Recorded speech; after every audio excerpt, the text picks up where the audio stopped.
ఐశ్వర్య అయితే నేను మా నాన్న దగ్గరే ఉంటాను. మా నాన్న దగ్గర ఉండడానికి వచ్చాను అని చెప్పి ఘన వాళ్ళ ఇంట్లో ఉంటానని అంటుంది. దాంతో అక్కడ ఉన్న ఘనకి చాలా కోపం వచ్చి మర్యాదగా ఇక్కడి నుండి వెళ్తావా లేదా అని చెప్పి తిడుతూ ఉంటాడు.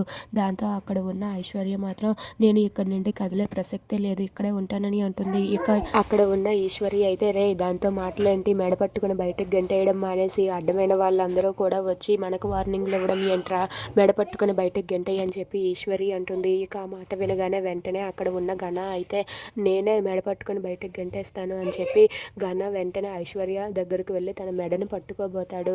నువ్వు వెంటనే ఇక్కడ నుండి వెళ్తావా లేదా, వెళ్ళకపోతే నిన్ను చంపేస్తాను అంటూ ఘన అయితే ఐశ్వర్యకు వార్నింగ్ ఇచ్చి ఐశ్వర్య దగ్గరకు వెళ్ళి ఇలా తన మీద చెయ్యి వేయబోతాడు.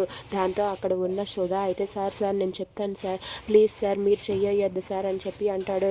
రే సుధా నువ్వు చెబితే వినదురా, నేను చెబుతాను కదా అని చెప్పి ఐశ్వర్య గొంతు పట్టుకోబోతూ ఉంటాడు. ఇంతలా అక్కడికి రంజిత్ వచ్చి నిలబడతాడు. ఇక రంజిత్ని చూసి అక్కడ ఉన్న ఘన ఒక్కసారిగా స్టన్ అయిపోయి అలా నిలబడి ఉంటాడు. ఇక ఎదురుగా ఉన్న రంజిత్ని చూసి ఐశ్వర్య మీద చెయ్యి వేయకుండా అక్కడే అలా నిలబడి ఉంటాడు. ఇక ఐశ్వర్య అయితే ఎవరు వచ్చారు అని చెప్పి వెనక్కి తిరిగి చూస్తుంది. చూసేసరికి అక్కడ ఉన్న రంజిత్ని చూసి ఒక్కసారిగా అలా ఉండిపోతుంది. ఇక రంజిత్ అయితే ఘనగాడు చెయ్యి వేస్తాడా, వేస్తే వాడు చెయ్యి ఇరిసేస్తాను అని చెప్పి అక్కడే అలా నిలబడి ఉంటాడు.